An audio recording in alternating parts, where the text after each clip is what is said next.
Magandang gabi mga masters, bali ngayon po ay 4 na videos po ma-upload ko po sa aking YouTube channel.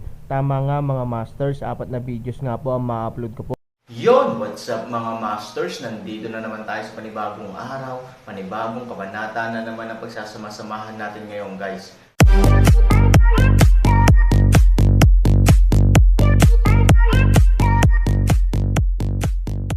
Mga masters, okay lang po bang wag nyong skip ang mga ads sa aking mga videos? Salamat po talaga mga masters sa solid na pagsuporta po sa akin.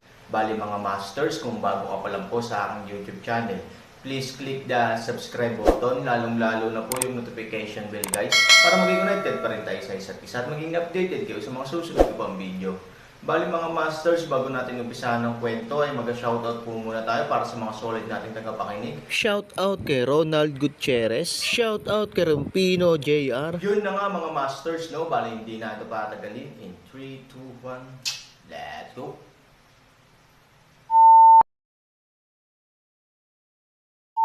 Kabanata 2011 hanggang 2015. Bagamat hindi sinabi ni Xi Jing ang huling kalahating pangungusap, ang nais niyang ipahayag ay napakalinaw kina Mo Yang at Nanggang Bolang. Hayaan mo akong subukan. Napapikit si Mo Yang at sinabing hindi niya kayang panoorin ang sitwasyon na patuloy na lumalala. Kapag umalis si Aaron sa Yuncheng, kailangan niyang pasanin ang responsibilidad na protektahan sina Su Yingxia at Han Nayan, at huwag hayaan silang ma-accident sa panahong ito. Sabik na sabik din si Nanggang Bolang. Sa wakas ay nakita na niya ang pag-asang makapunta sa Apocalypse. Ayaw niyang inisin si Aaron dahil sa pagkamatay ni Ivory. Sa relasyon ni Mo Yang at Aaron, may pagkakataon siyang hikayatin si Ivory at hayaan siyang subukan. Sabi ni Nanggang Bolang, si Xi Jing ay tumingin kay Mo Yang. Ginagamit niya ang lahat ng paraan na magagamit niya. Ayaw talagang harapin ni Ivory ang bagay na ito. Sa kanyang opinyon, kahit ang hitsura ni Mo Yang ay hindi magiging kapaki-pakinabang. Pero ngayon parang wala ng choice, subukan ni Mo Yang, may mga pagkakataon. Oo, subukan mo. Tumanggo si Xi Jing. Tumayo si Mo Yang sa pintuan ng villa at huminga ng malalim bago niya itinulak ang pinto papasok. Si Mo Yang ngayon, ay hindi pa nakikita si Ivory. Nang pumunta siya sa sala upang makita si Su Yingxia, ang kanyang mukha ay nakaramdam ng sakit. Ang Ivory ngayon ay medyo mas matanda kaysa kahapon, at ang bilis na nakikita ng mata ay talagang nagpapadugo sa puso ni Mo Yang. Welcome Summer, andito na ang doktor. I'll arrange for you to meet them. Direkta sa punto ni Mo Yang, dahil hindi tanga si Ivory, tiyak na nauunawaan ang layunin ng kanyang pagdating. Boss mo, ayokong makakita ng tao ngayon. Hayaan mo na sila, sabi ni Su Yingxia. Welcome Summer, alam ko ang mood mo, pero ngayong tapos na, ano pa ang silbi ng pagtakas mo? Kailangan pa ni Han Nayan ang pangangalaga mo. May puso ka bang iwan siya? May 3,000 pa. Kung hindi niya makita ikaw sa pagbabalik niya, ano ang mararamdaman niya? Ang sakit mo ay hindi magagamot. Dapat may paraan. Paano siya mawawalan ng puso? Sabi ni Mo Yang. Ibinaba ni Ivory ang kanyang ulo at walang sinabi. Si Han Nayan sa kanyang mga bisig ay napakatalino. Paano niya maiiwan si Han Nayan? At Aaron na punta sa Apocalypse ay hindi bumalik, Ivory ay nag-aatubili na ito ay tahimik na nagpoprotekta sa kanyang tao. Now that medicine is so developed, we have a lot of money. Anong sakit ang hindi magagamot? Hindi mo pa nasusubukan. How can you feel that it can't be cured? Nagpatuloy si Mo Yang. Oo, welcome Summer. Hindi naman kwek-kwek ang mga doktor na ito dati. Dapat may paraan sila. Umalangaw si Xi Jing. Pinuntahan din ni Su Goyaw si Ivory at sinabi sa mahinang boses, ikaw ang ina ni Han Nayan.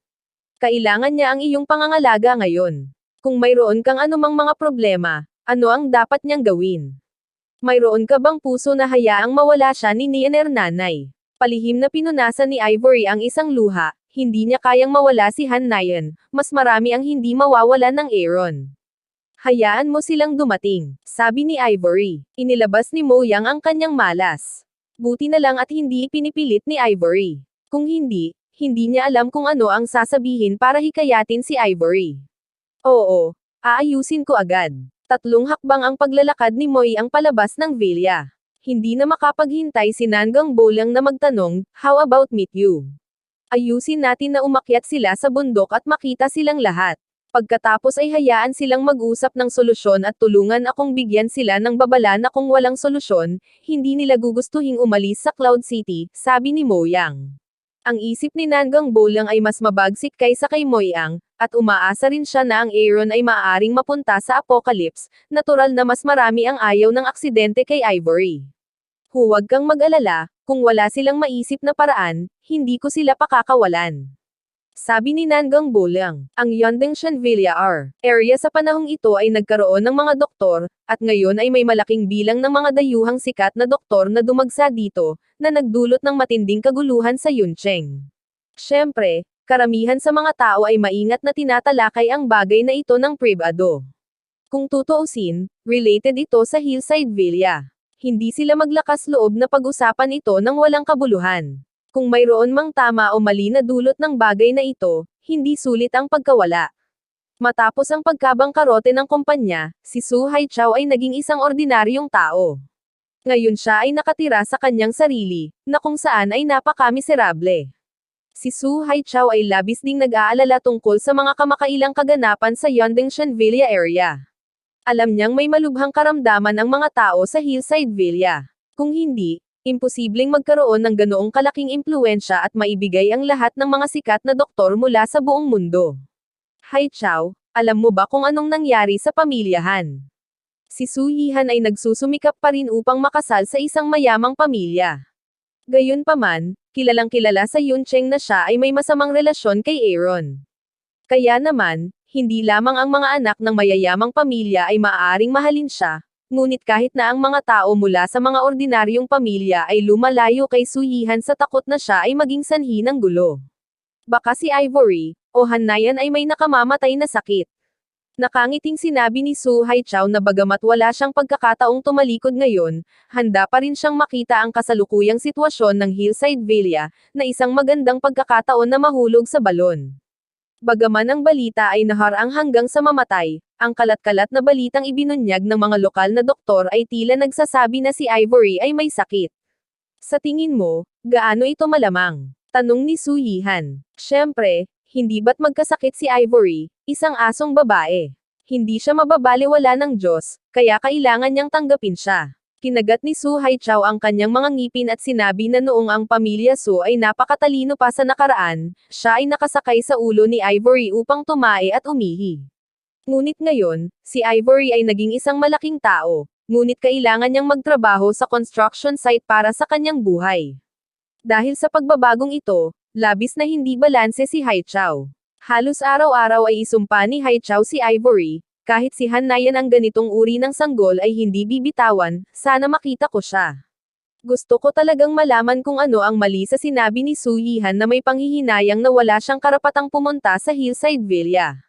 Kahit na ang gate ng Yondengshan Villa, si Su Yihan ay walang lakas ng loob. Tutal si Mo Yang naman ang nagutos. Kapag naging malapit na sila ni Su Haichao, papasanin nila ang mga kahihinatnan, sa palagay ko, wala sa bahay ang Han 3,000 sa buong taon. Lumalabas siya para magloko, kaya may STD siya. Malaki talaga ang berdeng sombrero ni Aaron. Nakangiting sabi ni Su Haichao. May ideya si Su Yihan. Kumikislap ang kanyang mga mata sa liwanag, at sinabi niya, bakit hindi tayo mag-isip ng paraan para maikalat ang kwentong ito para makita ng buong Cloud City ang totoong mukha ni Ivory. Nang marinig ito ni Su Haichao, agad siyang umupo at nagpakita ng matinding interes. Sinabi niya, maganda ang pamamaraang ito. Kahit na hindi ito totoo, maaari itong magbigay kay Ivory ng utak ng dumi. Ngunit kailangan nating mag-ingat na huwag ilantad ang pinagmumulan ng impormasyon, kung hindi ay matatapos ito kapag nalaman ito ni Mo Yang. Villa sa gilid ng burol. Matapos makita ang sitwasyon ni Ivory, ang isang grupo ng mga doktor ay hindi gumawa ng direktang paghatol, na siya ring espesyal na payo ni Nangang Bolang. Hindi niya gustong maging masyadong malinaw si Ivory tungkol sa kanyang karamdaman, upang hindi magdulot ng higit pang psikolohikal na presyon sa kanya. Upang mapag-usapan ang sakit, inilikas ng lahat ng mga doktor ang Villa sa gilid ng burol. Dinala ni Nangang Bolang ang lahat ng doktor sa Peninsula Hotel. Ang hotel ay binalot na ni Mo Yang, at ang lahat ng pasukan at labasan ng hotel ay binabantayan ng mga espesyal na tauhan, upang maiwasan ang pagpasok at paglabas ng mga tagalabas at ang mga doktor na iyon na makatakas. Nais makakuha ng impormasyon ang outside world, ngunit dahil sa mahigpit na sarado ang hotel, hindi ito pinapayagang makapasok. Gayunpaman, sa oras na ito, isang hindi kilalang pinagmulan ng impormasyon ang sumabog sa Yuncheng. Narinig mo ba na nagnanakaw si Ivory sa isang lalaki sa labas at nagkasakit? Kaya naman napakaraming doktor ang pumunta sa Hillside Villa. Maaasahan ba ang balita? Si Ivory ay hindi ganoong babae. Wala sa bahay si Aaron sa buong taon.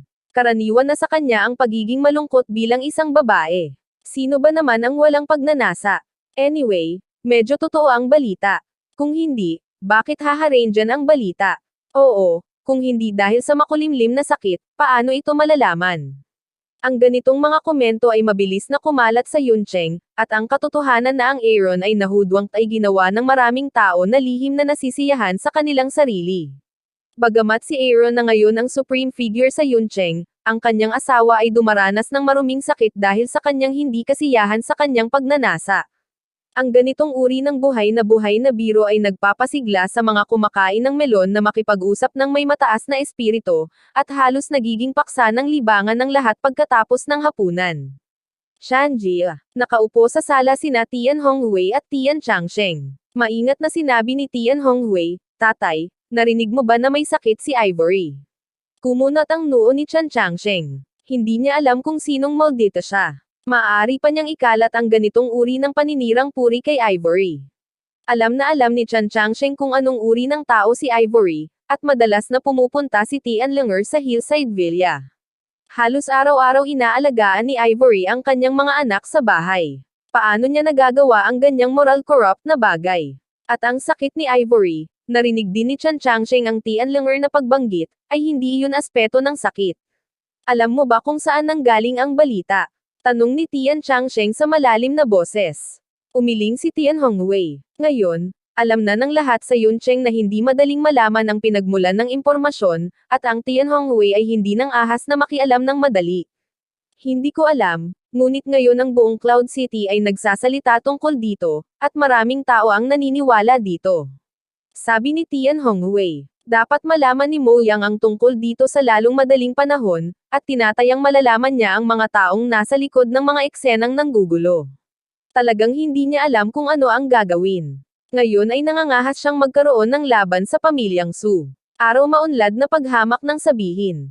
Sa oras na ito, umuwi si Tian Lenger.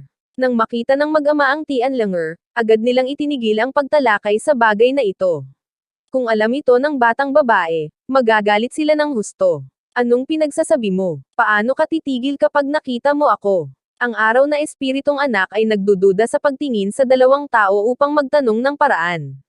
Bumalik na si Linger. Anong problema? Nabalitaan ko na nakilala na ni Ying Zia ang mga doktor na iyon. Ano ang sabi ng doktor? Tanong ni Tian Changsheng. Walang lakas na umiling si Tian Linger. Ang sitwasyon ni Ivory ay higit na pesimista. Ngayon, umalis ang mga doktor nang walang sinasabi, kaya hindi niya alam kung ano ang sitwasyon ngayon.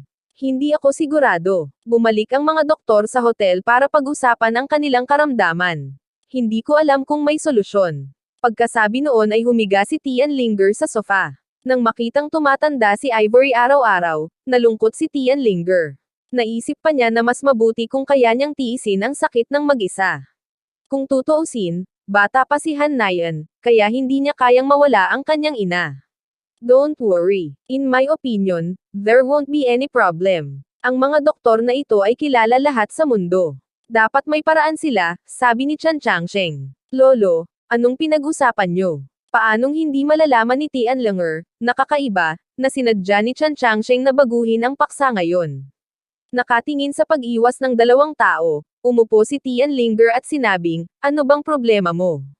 Anong problema mo? Tinitingnan ni Tian Hongwei si Chan Changsheng. Kumalat na ito sa buong Yuncheng. Malalaman ito ni Tian Lenger maaga o huli. Walang silbi na itago ito sa kanya ngayon. Tumango si Chan Changsheng, at si Tian Hongwei, na nakakuha ng karatula, ay nagsabi, Linger, sasabihin ko sa iyo. Huwag ka munang matuwa, Dad. Mababa ang tingin mo sa akin. I'm mature and steady now. I won't be excitedly casually. Sabi ni Tian Linger. Bueno, may chismis sa Yuncheng na si Ivory ay may sakit at binibigyan niya si Aaron ng berdeng sombrero. Sabi ni Tian Hongwei, si Tian Linger, na tinapik ang kanyang dibdib upang matiyak na hindi siya masasabik, ay halos sumabog sa kinaroroonan pagkatapos marinig ito. Sinong may lakas ng loob na magsabi niyan? Ang araw na anak na espirito ay kumuyom ng kamao, galit na sabi. Ang reaksyon ni Tian Linger ay inaasahan ni Chan Changsheng at ng kanyang anak. Pagkatapos ng lahat, kinuha ni Tian Linger ang Hillside Villa bilang kanyang pangalawang tahanan. Si Aaron at Ivory ay parang magkapatid sa kanya. Paano niya matitiis ang malicious framing? Maraming tao ang nagsasalita tungkol dito ngayon, kaya mahirap malaman kung sino ang nagsabi nito. Sabi ni Tian Hongwei. Ang galit na Tian Linger ay tumalikod at umalis, na parang lalabas. Mabilis na nagtanong si Chan Changsheng, Linger, oras na para kumain. Saan ka pupunta? Pumunta at hanapin ang lalaking ito. Gusto kong hindi niya kayang pangalagaan ang sarili niya habang buhay. The Day Spirit Sun Cold Voice says. Tian Changsheng shakes his headlessly. Sa init ng ulo ni Tian, hindi niya mapigilan, tatay, walang mangyayari na nag-aalalang tanong ni Tian Hongwei, ano ang maaaring mangyari? Ang iyong anak na babae ay kapatid ni Aaron ngayon. Huwag kang mag-alala. Isang magandang bagay na hayaan siyang suriin. Ang ganitong uri ng chismis ay dapat na itigil sa lalong madaling panahon. Kapag ito ay kumalat sa Hillside Villa at ipaalam kay Ivory, ang mga kahihinatnan ay magiging mas malala. Chan Changsheng sabi. Pagkaalis ni Tian Linger sa bahay, gumawa siya ng ilang tawag sa telepono at sumang-ayon sa lugar ng pagpupulong. Sa isang paa ng gas, ang makina ng kotse ay umungal ng malakas. Sa tunog ng pagsunog ng gulong at usok, nagmaneho siya palabas ng Changi Villa. Xingyuan Cafe, nang dumating si Linger sa araw na iyon, ilang kabataan ang matagal nang naghihintay sa pintuan. Nang makatanggap sila ng tawag mula kay Tian Linger, hindi sila nang ahas na mag-antala kahit sandali. Kung tutuusin, ang pagkakakilanlan ni Tian Linger ay kapatid ni Aaron, at ang mga kabataang mayamang ikalawang henerasyon na ito ay walang lakas ng loob na labanan. Magandang ideya ito, magandang ideya ito, magandang ideya na tingnan ni Tian Linger ang ilang tao. Ito ang kanyang mga kaibigan na nagsasaya. Siya ay may ilang mga kakayahan sa Cloud City, sige at pag-usapan ito. Ang araw na espiritong anak na lalaki ay lumubog ng isang tinig upang sabihin. Ilang tao ang nakakakita sa araw na espiritong anak na lalaki ang ekspresyon ng mukha ay malamig, marahil ay nahulaan kung paano ibabalik ang isang responsibilidad, sinon. Yun na nga mga masters, no? Bali panibagong kabanata na naman yung natapos natin ngayong gabi. Muli, maraming salamat po talaga sa walang sawang suporta po sa aking YouTube channel na talagang inaabangan nyo po ang bawat upload ko po. Bali mga masters, magkita-kita ulit po tayo bukas ng gabi at ngayon po ay magpapaalam po muna tayo. Bali mga masters, bye-bye!